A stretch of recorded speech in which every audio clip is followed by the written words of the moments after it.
ये करीब 350 पेज की सूची है। आज इसको जारी किया जा रहा है। लगभग आम आदमी पार्टी हरियाणा के हर गांव में और शहर के हर वार्ड में पहुंच चुकी है।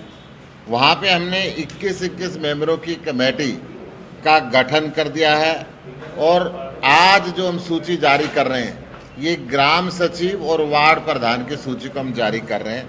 आम आदमी पार्टी ने लगभग 6,500 ग्राम सचिव और वार्ड प्रधानों की नियुक्ति की है।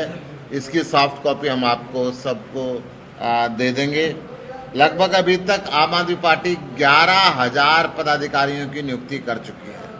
आम आदमी पार्टी का जमीनी स्तर पे संगठन का निर्माण बहुत तेजी के साथ हुआ और हर गांव में और हर वार्ड में पहुंच के जो लोगों ने अभिनंदन किया, जो लोग जुड़े, जो लोग कह रहे थे कि हम तो इंतजार कर रहे थे कि आम आदमी पार्टी के लोग आएँ और हम उससे जुड़ना चाहते हैं।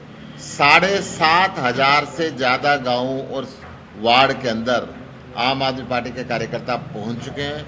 वहाँ पे हम समितियाँ बना चुके हैं। नवनियुक्त पदाधिकारियों को शपथ ग्रहण कराने के लिए हरियाणा के अंदर 29 अक्टूबर को अरविंद केजरीवाल जी आएंगे। अरविंद केजरीवाल जी जब आएंगे तो हमारे सभी ये जो नवनियुक्त 6,500 से ऊपर पदाधिकारी हैं वो सब यहाँ पर पहुँचेंगे और वो शपथ ग्रहण करेंगे और अरविंद केजरीवाल जी उनको शपथ ग्रहण करवाएंगे। आम आदमी पार्टी हरियाणा की 90 विधानसभाओं पे और 10 की 10 लोकसभा के चुनाव की पुरजोर तैयारी कर रही है। पूरा कर लेते आम आदमी पार्टी पूरे दमखम के साथ 2024 में हरियाणा में चुनाव लड़ेगी और सरकार बनाएगी और एक ईमानदार सरकार बनाएगी जो हरियाणा के अंदर भ्रष्टाचारी व्यवस्था को ख़त्म करेगी, अच्छे स्कूल और कॉलेज बनाएगी, अच्छे हॉस्पिटल, मोहल्ला क्लिनिक और डिस्पेंसरी का निर्माण करेगी, युवकों को बिना खर्ची और पर्ची के रोजगार देगी, महिलाओं के उत्थान के लिए काम करेगी, 24 घंटे बिजली देगी, दिल्ली की तरह मुफ्त देगी, 24 घंटे पानी देगी, दिल्ली की तरह मुफ्त देगी। और दिल्ली और पंजाब में जिस तरीके से हम किसान का ख्याल रख रहे हैं, महिला का ख्याल रख रहे हैं, जवान का ख्याल रख रहे हैं, हर किस्म से चौतरफा विकास की बात कर रहे हैं, वो विकास हरियाणा के अंदर भी होगा।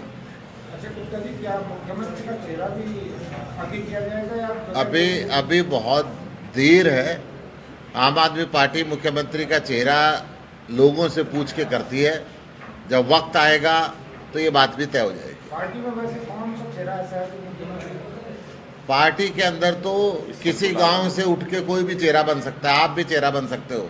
जो पार्टी का काम करेगा वो पार्टी का चेहरा बनेगा। अच्छा, आपने कहा कि 10 की 10 पे बैठी है गठबंधन को लेके क्या है? गठबंधन हम कमिटेड है, परंतु ऐसा नहीं है कि गठबंधन की बात सोच के तैयारी बंद कर दें। गठबंधन के अंदर जो लोकसभा का गठबंधन है वो लोकतंत्र को बचाने के लिए है, हिंदुस्तान की डेमोक्रेसी को बचाने के लिए है।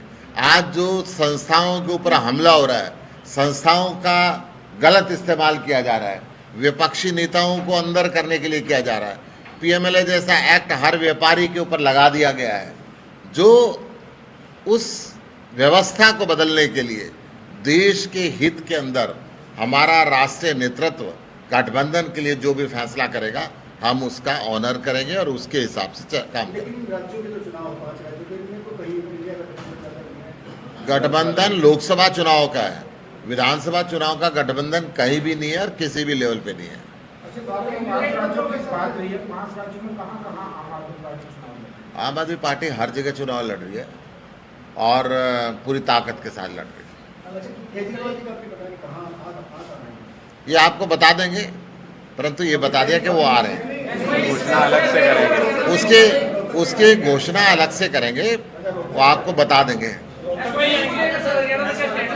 देखिए, 2 बात बता दूं, मुद्दा पानी है और पानी हर राज्य को मिलना चाहिए। हर तरफ से किसान परेशान है, चाहे वो राजस्थान हो, चाहे वो हरियाणा हो, चाहे वो पंजाब हो, चाहे कोई सा भी राज्य हो। पानी की कमी है। पानी का बंटवारा करना केंद्र सरकार का काम है, देश के प्रधानमंत्री का काम है। देश का प्रधानमंत्री उसका बंटवारा करे। देश का प्रधानमंत्री इस फैसलों को लेने के लिए कॉम्पिटेंट है। केवल ये राजनीतिक पार्टियां आपस में लड़ाने का काम करती हैं, ये मुद्दा सुलझाना नहीं चाहते। एक वक्त रहा कांग्रेस की सरकार पंजाब में भी रही, हरियाणा के अंदर भी रही, केंद्र में रही, इन्होंने मुद्दा बना के रखा, हल नहीं किया। एक वक्त रहा बीजेपी और अकाली दल की सरकार पंजाब के अंदर भी रही, हरियाणा के अंदर भी और केंद्र में भी। आज भी दोनों दो जगह तो है ही, और तीसरी जगह की इनकी खत्म हुई है, 2016 के अंदर थे। इन्होंने मुद्दा बना के रखा क्योंकि ये इनके लिए राजनीतिक मुद्दा है, रोटी सेकने का मुद्दा है, वोट लेने का मुद्दा है। आम आदमी पार्टी दोहरी राजनीति नहीं करती। आम आदमी पार्टी के राष्ट्रीय संयोजक अरविंद केजरीवाल जी हिसार के अंदर आए थे, उस समय पंजाब के मुख्यमंत्री भी उनके साथ थे। उन्होंने कहा कि देश के प्रधानमंत्री को पानी का बंटवारा करना है, वो करें। और उनकी बात को अब सुप्रीम कोर्ट ने भी ये कहा कि केंद्र सरकार मूक दर्शक बन के तमाशा नहीं देख सकती, केंद्र सरकार को यह फैसला करना होगा। देश का जब चुनाव पहली बार नरेंद्र मोदी ने लड़ा था तो 2014 के अंदर रेवाड़ी से उन्होंने कहा था कि अंतर्राष्ट्रीय संधि के अनुसार 65% पानी बह के पाकिस्तान में जा रहा है। उस पानी के ऊपर हरियाणा के लोगों का हक है, उस पानी के ऊपर पंजाब के लोगों का हक है, उस पानी के ऊपर राजस्थान के लोगों का हक है।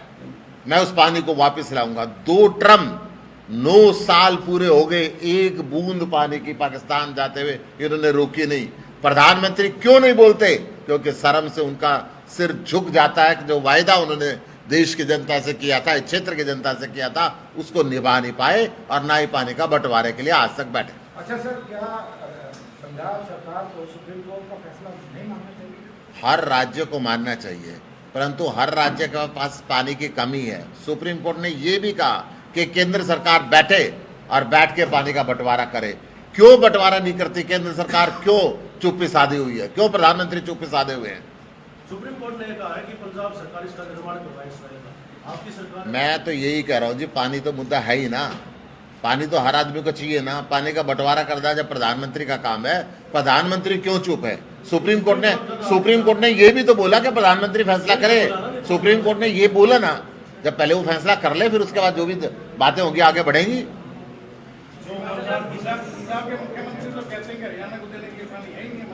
मैं तो वही कह रहा हूँ जी, हरियाणा भी ये बात कहता है, पंजाब भी ये बात कहता है, राजस्थान भी ये बात कहता है कि मेरे पास पानी नहीं है।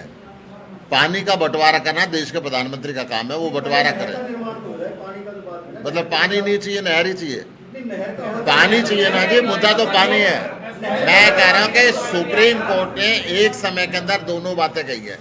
सुप्रीम कोर्ट ने पानी के बंटवारे की बात कही और ये कही कि केंद्र सरकार इसके ऊपर चुपचाप बैठ के तमाशा नहीं दे सकती। केंद्र सरकार उसका बंटवारा करे, उसके बाद जो भी रास्ता निकलेगा निकलेगा। आपको नहीं लगता कि फुटबॉल की तरह हो गया, इधर से उधर इधर आपके मैं वही कह रहा हूँ, 56 साल से फुटबॉल खेली जा रही है, 56 साल से लोगों को मूर्ख बनाया जा रहा है। जब केंद्र में हमारी सरकार आएगी ना, एक दिन के अंदर फैसला होगा। प्रधानमंत्री की वो ताकत होनी चाहिए कि देश के लोगों की इच्छा को पूरा करे। प्रधानमंत्री चुप्पी साधे हुए। क्यों चुप्पी साधे हुए? प्रधानमंत्री क्यों पानी का बंटवारा नहीं करता? प्रधानमंत्री को इस बात का जवाब देना पड़ेगा। जब चुनाव आता है ना, सुनिए, भाजपा और कांग्रेस के लोगों के, पंजाब के लोगों की बात सुनो, वो क्या कह रहे हैं? वो दोहरी राजनीति करते हैं। हम पंजाब के अंदर भी वही बात बोलते हैं और हरियाणा के अंदर भी वही बात बोलते हैं कि प्रधानमंत्री करे। आप जाखड़ की बात सुनो, आप बादल की बात सुनो, आप बीजेपी के अध्यक्ष की बात सुनो, पंजाब वालों की क्या कहते हैं वो। धन्यवाद। सब आप ही तो बोलोगे। देखिए, जिम्मेदार सरकारें हैं। दिल्ली के अंदर आज से कई साल पहले सारे उद्योगों के अंदर सीएनजी लगा दी गई, सारी बसेस के अंदर सीएनजी लगा दी गई, ऑटो के अंदर सीएनजी लगा दी गई, पोल्यूशन कम करने के लिए काम किया। हरियाणा कृषि प्रधान देश है और कृषि प्रधान प्रदेश के अंदर किसान की बात को ध्यान दिया जाना चाहिए। हरियाणा सरकार जब फसल बिकने का टाइम आता है तो मंडी में बिकने के लिए छोड़ देती है। पोर्टल का खेल खेलती है। जब बाढ़ आती है तो कहते हैं पोर्टल पे चढ़ाओ, रेता चढ़ जाता तो 2-2 साल तक हटाते नहीं है। जमुना के बैराज खोलते नहीं है ताकि किसान डूब रहा है तो डूबे, पानी नहर की तरफ खोलते हैं, दूसरी तरफ नहीं खोलते। परंतु किसान की प्रबंध कैसे करे, किसान को पराली जलाने के मजबूर इस सरकार ने कर रखा है और सरकार उनके ऊपर जुर्माना लगाती है, सहयोग नहीं देती कि पराली अगर आपको ना जलानी पड़े तो हम आपको ये टेक्निक दे रहे हैं, हम आपके लिए ये इंडस्ट्री ला रहे हैं ताकि पराली आपकी यहाँ पे जाए। तो कब तक किसान को दुखी करके रखेंगे? आप मानते हैं हरियाणा और पंजाब का किसान पराली जलाता है? देखिए, मैं ये मानता हूँ, परंतु ये जलाने के लिए हरियाणा सरकार ने उनको मजबूर किया है। हरियाणा सरकार को कृषि पर आधारित उद्योग लगाने चाहिए और पराली उनके काम आए और उसकी कटाई का अलग से उनको प्रबंध करके उसका सिस्टम बनाना चाहिए। मैं इस पे एक छोटा सा पॉइंट पराली पे ऐड करना चाहता हूँ। पराली पे ही बोल रहा हूँ, छोटा सा पॉइंट ऐड करना चाहता हूँ। आप लोगों ने कहा कि दिल्ली के अंदर पोल्यूशन बहुत ज़्यादा बढ़ रहा है। आज की रिपोर्ट अगर आप देखें तो हरियाणा के अंदर भी पोल्यूशन के लेवल हाईएस्ट है। तो पूरे देश में इसका मतलब कि जो पोल्यूशन है उसकी वजह से अगर किसी को लगे कि पराली जो यहाँ जलती है उसका नुकसान दिल्ली में होता है, पंजाब में जलती है उसका नुकसान दिल्ली में होता है, नहीं, जहाँ जो किसान जलाता है उसके बच्चों को भी उसका नुकसान होता है। हमारा कहना सिर्फ इतना है कि अगर पराली के लिए हरियाणा सरकार दावा करती है कि बहुत बड़ी बड़ी योजनाएं लेके आए, कहा कि बेलर मशीन पे सब्सिडी देते हैं, हम खुली चुनौती दे रहे हैं सरकार को। 80,000 बेलर मशीन कहती है सरकार, सारे कागज पे ले आए किस किस को सब्सिडी दी है। 20,000 मशीनें भी ग्राउंड के ऊपर नहीं है। बेलर मशीन की सब्सिडी में करोड़ों रुपए का घोटाला हुआ है हरियाणा के अंदर। सरकार कहती है 5 लाख एकड़ में घोल देंगे किसानों को ताकि आग नहीं लगानी पड़े। मैं चुनौती देता हूं सरकार को, जब ये कटाई शुरू हुई, जब पराली खेत में थी, तब एक भी किसान के पास अगर उस घोल का पैकेट पहुंचाओ पूरे हरियाणा के अंदर तो आप मुझे बता दीजिए। हरियाणा सरकार की जो योजनाएं हैं वो कागज के ऊपर हैं, वो जमीन पे लागू नहीं हो रही है, उनमें बड़े पैमाने पे घोटाले हो रहे हैं। इस वजह से मजबूरी में किसान कहीं कहीं पर पराली जलाता है। इस बात का निश्चित तौर पे विरोध होना चाहिए कि किसान इस पूरे मामले में पीड़ित है। किसान को दोषी बना के उस पर लाखों रुपए का फाइन लगाना, उसके खिलाफ FIR करना, ये गलत है। ये सारा फेलियर सरकार का है। सरकार को अपनी नीतियां दुरुस्त करनी चाहिए। लेकिन अगर डिस्ट्रिक्ट की बात करें, उत्तर डिस्ट्रिक्ट में एक भी मामला पराली जलाने का नहीं है और ना ही FIR से, और किसान भी कहता है कि ये पराली 4,000 से लेकर 6,000 रुपये बिक रही है, तो वो जलाएंगे कितनी जगहों? दिल्ली सरकार दोषी हरियाणा की किसान को मानती नहीं, दिल्ली सरकार ने कभी हरियाणा के किसान को दोषी नहीं कहा। आप शब्दों को बदलने की कोशिश नहीं करें। हमने बार बार आम आदमी पार्टी ने और दिल्ली सरकार ने ये कहा है कि इस पूरे मामले में किसान हमेशा विक्टिम होता है। जब आप उसके पास कोई समाधान नहीं छोड़ेंगे, उसका तो घर नहीं चल रहा, उसको अगली फसल लगानी है, उसको तो कोई ना कोई साधन ढूंढना ही पड़ेगा। अगर आप उसको 2500 रुपये, ये बिजली मंत्री कह रहे थे, बोले 2500 रुपये में पराली खरीदती है हमारी सरकार, तो इनको क्या लगता है किसान पागल है क्या कि 2500 रुपये पराली बिक रही है और वो उसको आग लगा रहे हैं, बेच नहीं देंगे इनको? इसका मतलब ये जो बोल रहे हैं कैमरे पे वो जमीन के ऊपर लागू नहीं हो रहा। अगर पराली के लिए आपने खुद कहा कि यहाँ आसपास के इलाके में पराली नहीं चल रही, 4-4 हज़ार रुपये में किसान बेच रहे हैं, तो अगर ऐसा पूरे हरियाणा में हो जाए तो नहीं चलेगी पराली। बहुत सिंपल सी बात है। इसका मतलब सरकार जो योजनाएं कागज पे दिखा रही है जमीन पे लागू नहीं कर पा रही। अच्छा, 29 अक्टूबर के लिए एक बार मैं आप सबको आमंत्रित करता हूं। 29 अक्टूबर को अरविंद केजरीवाल जी हरियाणा के अंदर पहुंच रहे हैं।